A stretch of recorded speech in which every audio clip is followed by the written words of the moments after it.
Coaches, today before we get started, I want to thank our sponsor, CoachPad. No matter if you draw scout cards by hand or use a program on your computer, the CoachPad will give you back time by never stuffing a binder again before heading out to practice. First 13.3-inch electronic device allowing coaches to clearly display scout cards outdoors in the sun has been a game changer for programs this past fall and those currently planned all across the country. This new technology allows coaches to coach and not the monotonous task of stuffing and dealing with binders on the practice field. Check out the CoachPad and CoachPad Mini on thecoachpad.com. Please make sure you check out our sponsors, our affiliates, and here is another episode of the Gap Down Backer podcast.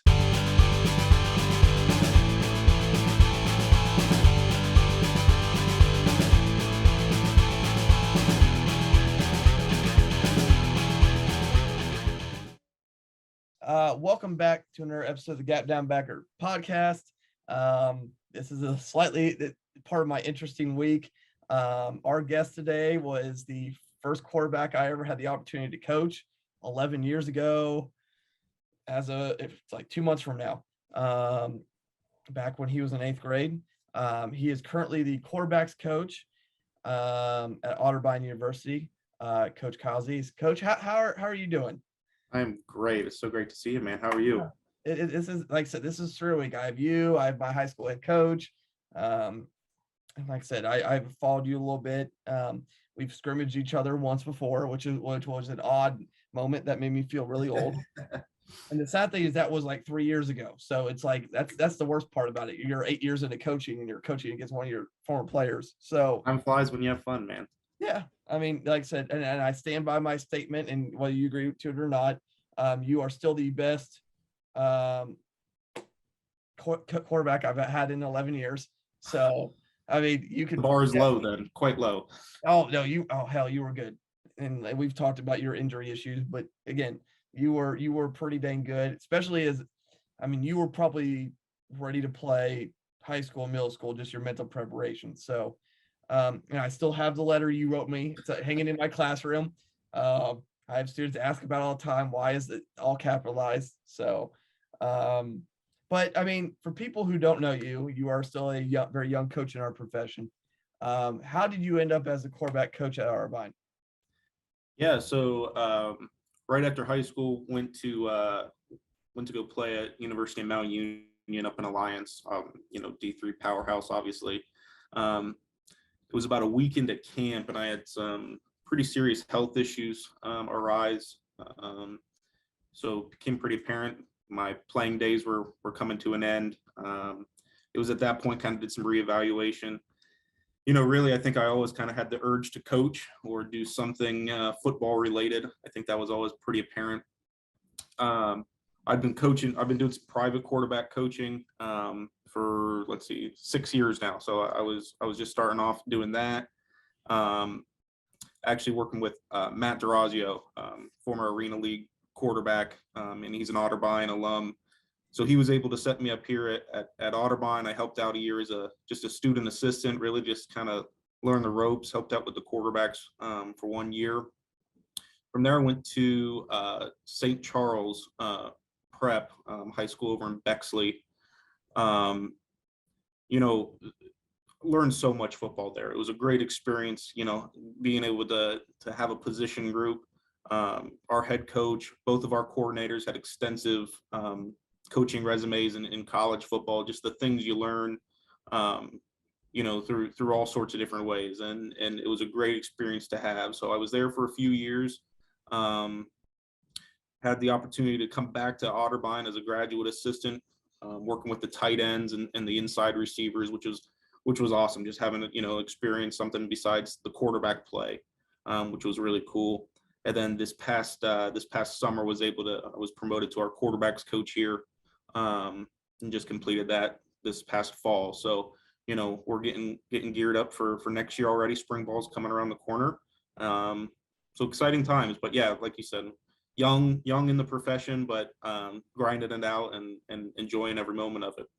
Now, obviously, you played high school quarterback at a pretty competitive level. I mean, obviously, Granville has had a lot of success lately, has competed for playoff spots. The LCL, at least that half is pretty competitive when you're playing Licking Valley and Watkins and Licking Heights.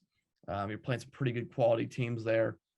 How have you been able to take that and transition to coaching college quarterbacks? Because obviously, I mean, you started off more as a tight end inside receivers coach, but you had that playing experience. You were going to play college ball in that position. How has that transition kind of been getting back to coaching quarterbacks, and what have you kind of learned during that transition?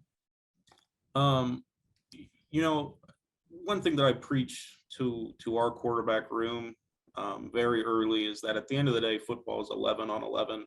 There's only so much that you can do. We all run the same thing. We just copy off of each other. We call it different stuff. It's not rocket science.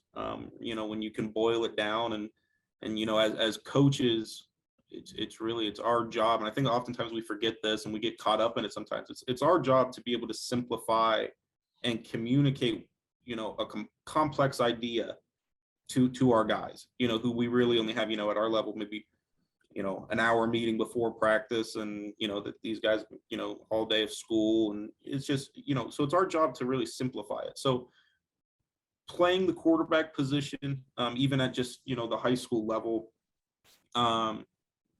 puts you in a position of understanding that as the quarterback, you've got about 13,000 things on your plate every play, every day of practice, whatever. Some of those things are inherent. You know, some of those things you add and put on yourself, probably a little too much pressure, and probably add some things on your plate that you don't need. So just going through that, and I think that's relevant in any level, you know, whether you're playing high school, playing college, playing at the professional level, you know, any form of college division, the quarterback remains the most prominent position. And, you know, the best teams have the best quarterbacks. They have the best leaders. They have the guys that are able to lead their team. And, you know, just having that little bit of experience really goes a long way. I think it's pretty easy to relate to the guys. You understand what they're going through, and it's authentic. You know, the way that we communicate, I understand kind of the questions that they can ask, why they feel certain ways about things, and it's really, it turns into just great dialogue and great conversation, which is really exciting to me. Now, I mean, you kind of hit on it a little bit there, and about we make it a little too complicated. How have you, and we talked a little bit before we came on, how have you made it easier for quarterbacks? I know that's part of your philosophy, is how can we simplify and get rid of all this excess crap that is unnecessary, and how can we make the reads easier and just the daily processing easier? Sure. Yeah. So actually what I have here, and I'll share my screen here real quick, is the manual that we give our guys here. I think the off season is very long, and as coaches, we start to just throw stuff together and think, you know, we want to give it all to our guys on day one. You know, we want to put together slideshows that are, you know, 1,000 slides long. So day one, the thing that I give all of our quarterbacks is just this one page, and it's just a really basic breakdown and gives us a big picture view of what we want to accomplish as a position group. And I think this is listed in reason of priority, you know, off the field, in the meeting room, practice field, game field. Really the biggest thing that I highlight, and I think this really answers your question, is biggest line to me in this entire thing is right here. It's understand the situation you are in. You have the opportunity to play the greatest game in the world every day. You know, you have the opportunity to play 4 more years of a game. You know, you're playing a game that many others cannot actually enjoy this time. And I think when you put it in context of that at the end of the day, we're just out here playing a game, it allows guys to relax and go, you know what, we can have fun while we do this. The best teams have some fun while they do this. I think it allows you to lead more naturally. I think it allows you to play the game more naturally and be an athlete. You know, we don't want a guy back there robotic. We want a guy to be himself. And, you know, what that leads to is when we talk about determining playing time down here in bold, who gives us the best chance to win? every quarterback has different skill sets. Every quarterback at the end of the day knows that there's going to be one guy who plays. And that's just the nature of the position. So when we break it down in this sense, who gives us the best chance to win? So you have to be trusted by your coaches, and probably more importantly by your teammates. Well, what we talk about a lot in our room is the idea of infectious leadership, and the idea that by you being yourself, how can that radiate and be infectious? Can you deliver an unpopular message with the guys? Can you be yourself and allow guys to really rally around you? That's stuff that a lot of times, you can't coach that ability. Mhm. That's not something we can't give you. We can't put that in a PowerPoint. So I think it's very, very important on day one of when we get to camp. It's very important to lay out to guys these points as far as be yourself and come have fun playing the quarterback position. Everything else can work itself out. I've got some film which I can pull up here in a little bit, just on some of the footwork that we do. And I think it really echoes that statement of simplicity. We're all about simplicity. What can we take a field read, instead of 92 things, what's the one thing we got to worry about? Instead of a 5-step drop with a hitch step and this step and all this stuff, how can we fundamentally be simple and effective?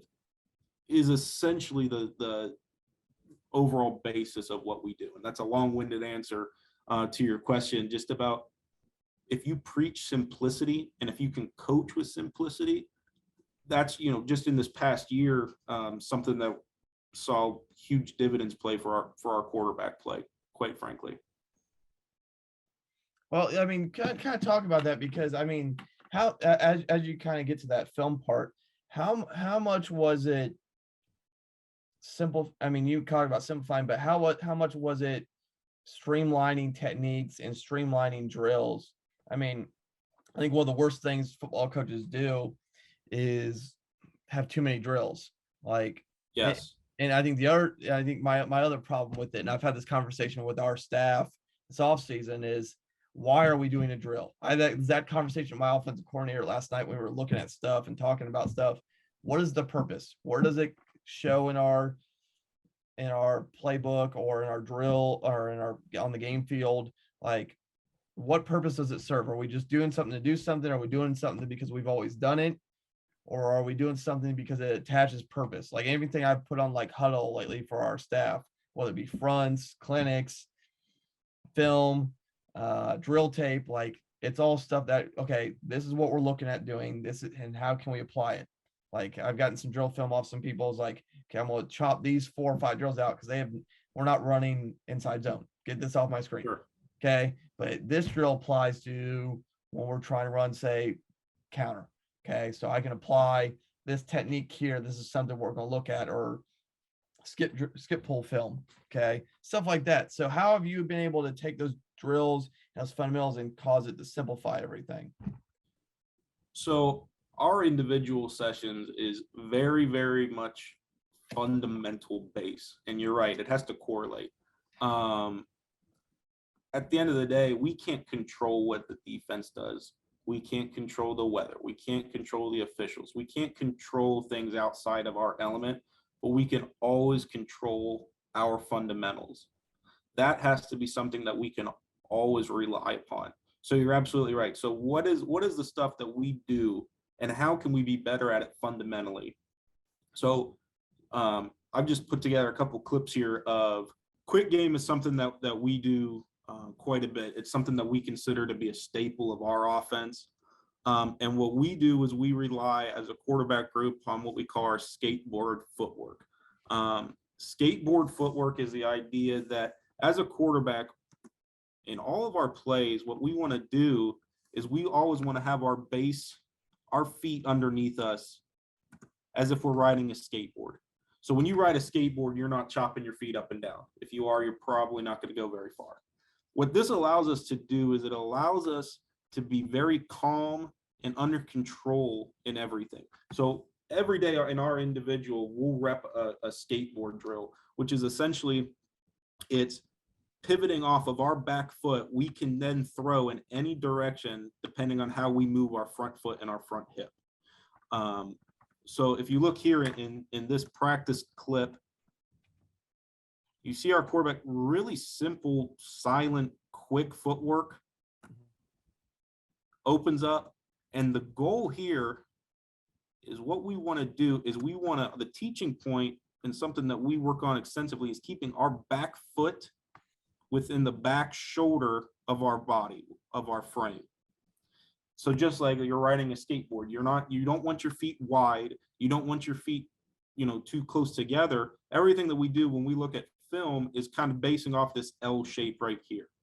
So if we go to the tight view, might be able to see a little better here too. Really simple, soft footwork. We don't want to be violent with our feet. Everything we do, this is a great way of keeping our body under control and showing a little bit of poise. And when we finish our throws, the term I use is finishing like you're standing at the urinal. When you're standing at the urinal, you don't stand like that. You don't stand like that. You stand with balance. And that's something that, so when we're on our skateboard, everything that we do has to finish with balance. We want to be balanced at all times. So then this is later in that same week. So now here in game week, what we're going to do, really good here by our quarterback. He was a fifth-year senior for us this year. Did a really good job. Simple, quiet footwork. Again, we want to be here, and we want to be able to keep this back foot within our shoulder. So one of the drills that we work on is essentially we'll put our back foot on a cone, and we'll put cones basically in different angles. And we label them 1, 2, 3. And basically, we're just flipping our hips. We're rotating, staying on with our back foot in one spot, rotating to those angles. And it allows us to keep our shoulders level. Part of throwing the football, everything comes from our core. It comes from our hips. It comes from our drive. Not a whole lot comes from our actual arm.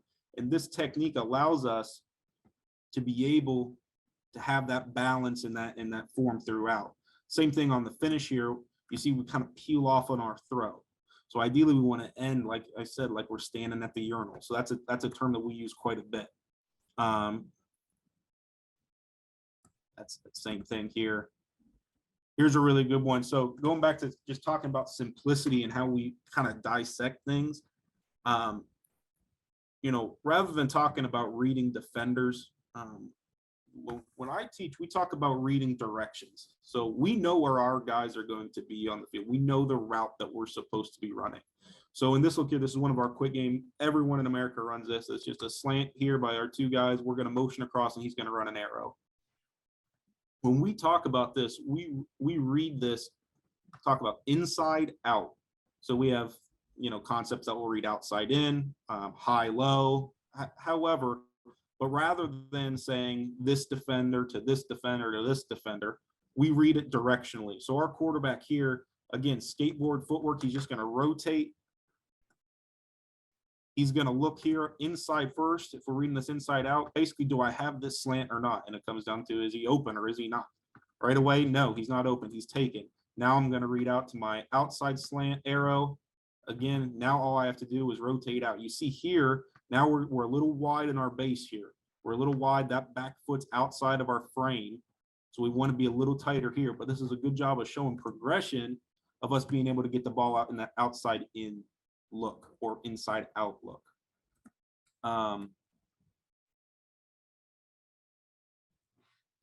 Here's a good one.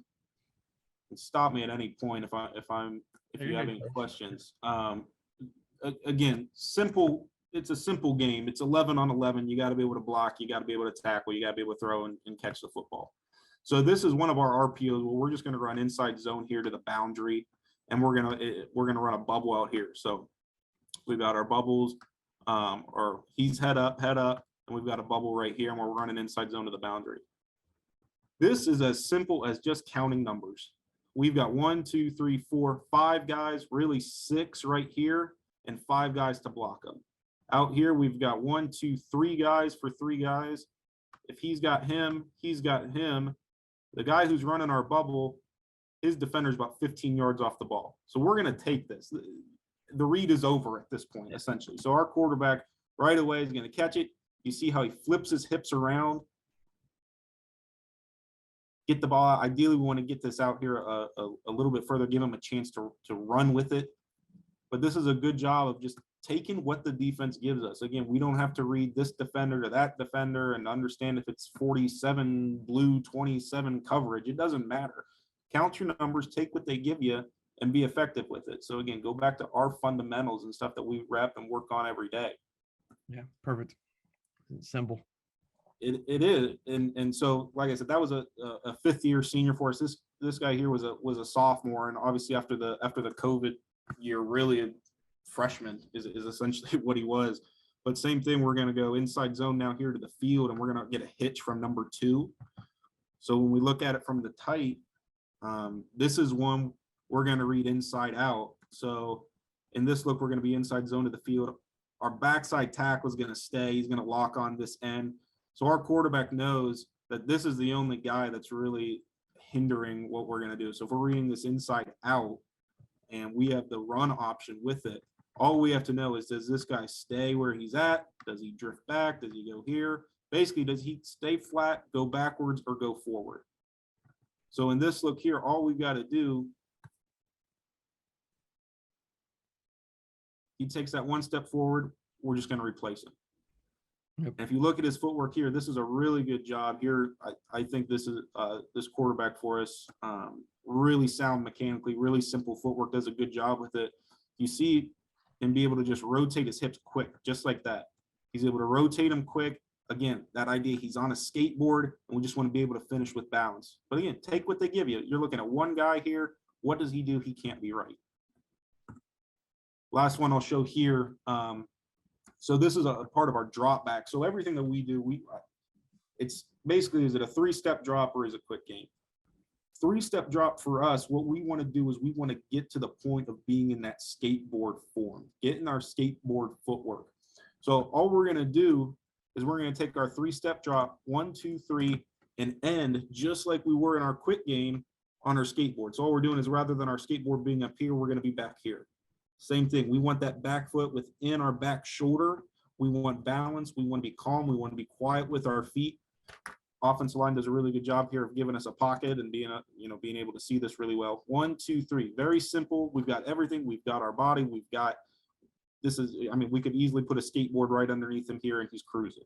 This is exactly what we want, and this allows us then, to be able to deliver with balance. You see he does a good job of coming forward, bringing everything forward. His rotation is forward. And you see this foot here is already pointed forward, which is what we want. So now he's going to bring this foot forward, and our body, again, is going to be standing like we're facing the urinal in this direction, which is exactly what we want. And this allows us to deliver a good, accurate football here.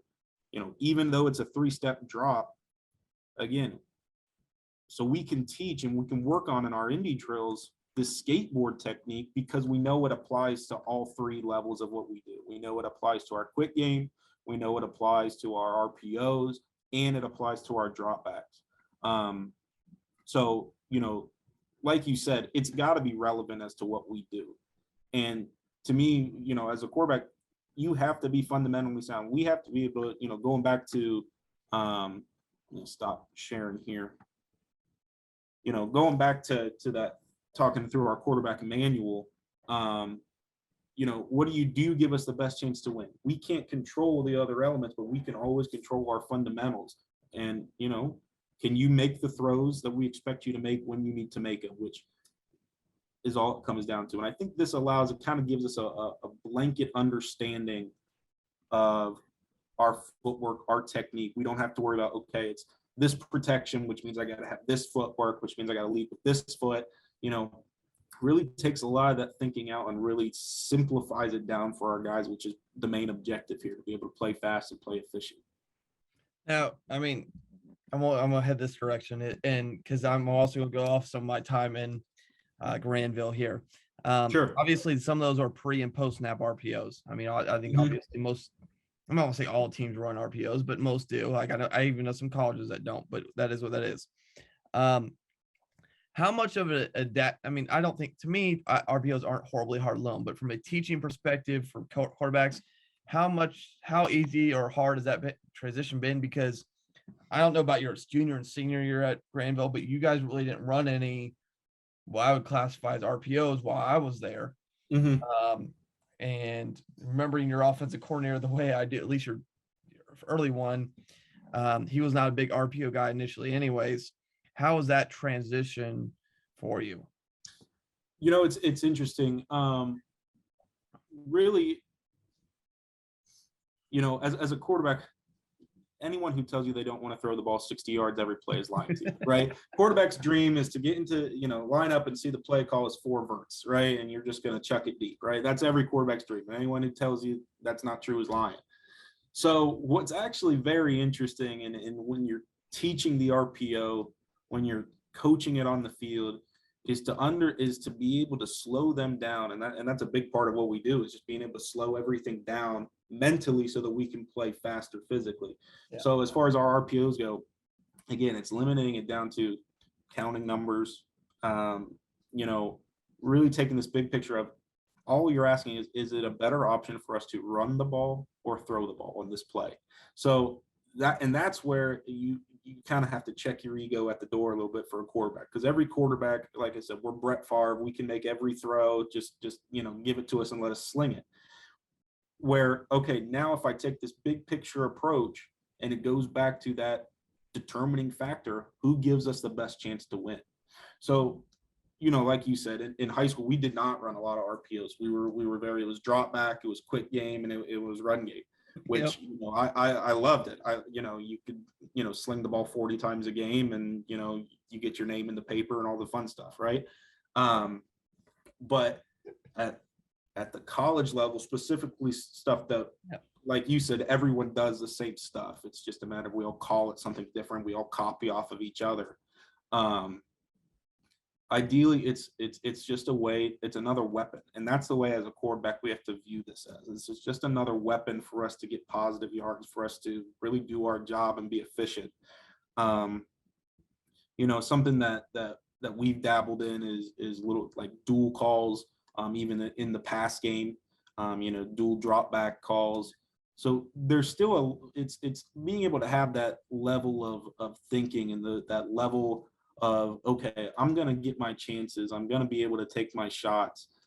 How can I help this team win? And how can I take what the defense is giving you? And that's where, you know, I think a lot of quarterbacks, you know, quarterbacks who can think the game big picture are generally the most successful ones. And that's where it's interesting to me. And I think, you know, my experience of being a player, having the health, you know, my career ended rather abruptly, and it gives you a lot of time of pause and reflect. And, you know, obviously you know, looking back, you wish you would have done things different as a player. Everyone does that.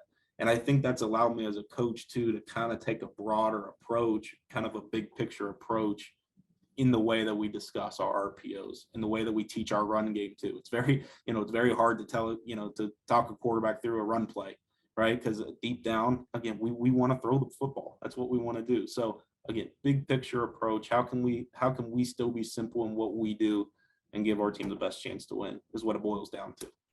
Now I'll hold off on my last question here in a second, but I do have curious. Despite your health issues, can you still sling it? Because this is a small story for me, is for people who don't know, I coached my first 2 years of Granville Middle School football, and then helped out a little bit with the varsity. And I mean, you probably as an 8th grader threw for over 2,000 yards. I don't know what you actually threw for, but you threw effortlessly. Let's just say that. The following year, we did not have that much luck throwing the ball the way you were. And it was kind of a running. I mean, we pretty much had a running back at quarterback. I actually saw Jake Purdy, God,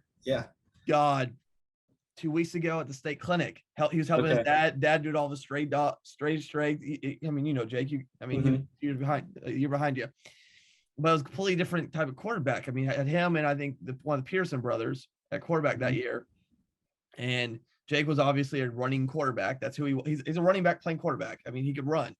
And the Pearson brothers were just athletic. That's just who they are. So that so my point is, can you still throw it effortlessly like you did in that time, or have you lost the skill? First of all, I'm honored that you think that I'm glad that I'm just worked up to be this great thing in your head. That yes. Makes me feel great about myself. I would say it's very interesting. And going through doing a lot of the private quarterback coaching. I mentioned Matt DeRazio earlier, phenomenal quarterback coach guy who I've worked with for a while now. I am probably a fundamentally and mechanically better quarterback now than I was when I played. Okay. Because so much when you're playing and there's so, especially in high school and going back all the way back to middle school, your body's still developing. You're trying to add muscle. You're trying to add weight. We want to be able to throw with our core, do all these things. And a lot of times it comes down to who's the kid with the strongest arm who can sling it, where the more you develop, the more you age, keeping our hand inside on our shoulder, ball on the backpack, driving through, finishing with balance, all the stuff that, so, one of the greatest things about coaching and helping out with the tight ends and wide receivers last year is that you get to throw, 50 times in a practice, and it's awesome. And you can't show weakness. You can't leave with ice on your shoulder. You can't. No. But it is fun, and that's again, it goes back to that, just having fun. And as a coach, if you're having fun, your guys are going to have fun. We love to do quarterback competition, drills, just different things. And so, to answer your question, yes, I can still sling it. It's the cardio part that's just not there. If I needed a 2-minute drill, that's not going to happen. We better have about 6 timeouts in our pocket. I never asked you to run the ball. You would occasionally, but that was not a requirement of ours. It had kind of helped. You played in probably one of the most pass-heavy offenses in Licking County history. I mean, let's just be honest, that there was about a 7-year stretch where, I think Heath averaged probably 50+ pass calls a game or whatever it was. God. Yeah. We were talking beforehand. You've had Hal Mummy on this show. Heath Mullinex was Hal Mummy to me. We were just air raid, throw it around the yard. We have with some run and shoot principles, because I remember sitting in the office and him and JR were passing run and shoot book back and forth. I might have been the original. Oh God, what's his name? I feel horrible. I'm forgetting his name. What's the name that invented the run and shoot? June Jones? No, before June. Oh God, I have his book at the office. He coached down in Southern Ohio. Okay. He has an old red book. I should show it to you sometime. That's besides the point. But they were, everybody else in the county ran the ball and ran power I, and Licking Valley just tried to physically abuse you, and that's what it is. All right, my last question is, you obviously, you've coached for a little bit now, but last year was your full first year as a college quarterbacks coach. What have you taken from that, and what are you going to adjust going into year 2? Especially for first year quarterback coaches who might listen to this, going into year 1 or going into year 2, what did you take away that you're going to adjust, and what did you learn? So it's a great question, because I think this last year, unfortunately, was a lot of trial and error. It was a lot of, I talk a lot too about how as college coaches, we get to sit here during the day and doodle up plays all day on our whiteboard, and our kids, they're in class all day, and then they come to us for an hour meeting before practice, and we dump all these thoughts onto them and what we want to do and how we want to do it. So as much as I preach simplicity to our guys, I have to do this. Can I exuberate that I'm having fun? Can I show them that how much I care through actions? At the end of we all know, everyone knows the football season is a long season. It's a long, grueling 10 weeks plus camp, plus hopefully postseason. It's long. There's a roller coaster of emotions.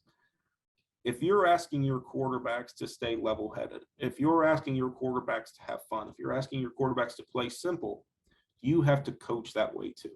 I would say towards the end of this past year, talking a lot about the skateboard technique, I really started to hammer that home. That's something I wish I would have done day one and just set that as, here's a principle, this is what we're doing. And that's, as we get gear up for spring ball here soon. And then obviously when we come back in August, that's something I want our guys to know, okay, what is the staple of what you do as a quarterback? Okay, ours is our skateboard technique, right? Ours is our, and whatever that is for whatever offense you run or, however you best coach. But I think as much as we coach our guys, how can our guys coach us? I finished this past year, I typed up, I think everyone does some sort of end of season evaluation with their guys, player exit meetings, whatever. I fill out one for them. I wanted them to fill out one as well for me. What do you think I need to do better? How can, what can I do to help you be better? And it's great conversations to have. So it's understanding, what did I do well this year? What do I need to improve on, and how can I improve it? That's the biggest thing. It's how can I improve it? We can name, what we have to do better. It's how can you improve it? And I think my biggest takeaway this year was to continue kind of practicing in my own daily habits what we're preaching: simplicity, having fun, staying, that level-headed, poised, infectious leader. And I think, when every year you're going to learn something new, you do, just like as a player, each year you grow, as a coach, each year you grow. And I think that's obviously what sets apart the great ones from the guys who aren't in this business for very long. And, I'm very early in my coaching career. And right now my goal is to be a sponge, taking as much knowledge as I can from the guys who have done it, from peers and from the players. I think a lot of times we forget how much our own players can teach us, and just in our attitude and our structure of practice, of meetings, of game day. And that's what you have to do, in my opinion, to be successful with this, or to continue to grow in this, at least, which is, the fun part of it, and staying in as a competitor, which we all want to do. Yep. All right, coaches. His Twitter will be in the bio, so make sure you give Coach a follow. Like, share, subscribe, all that lovely stuff. Check out our sponsors and affiliates, all that stuff below. And if there's any point you want to go back to about our conversation, whether it's quarterback manual, drills, progressing his drills, I should say, or making them easier, or some of the film and footwork stuff, teaching RPOs. If you want to go back to any of that, all those tags will be in the bio. And then that's another episode of the Gap Down Backer podcast.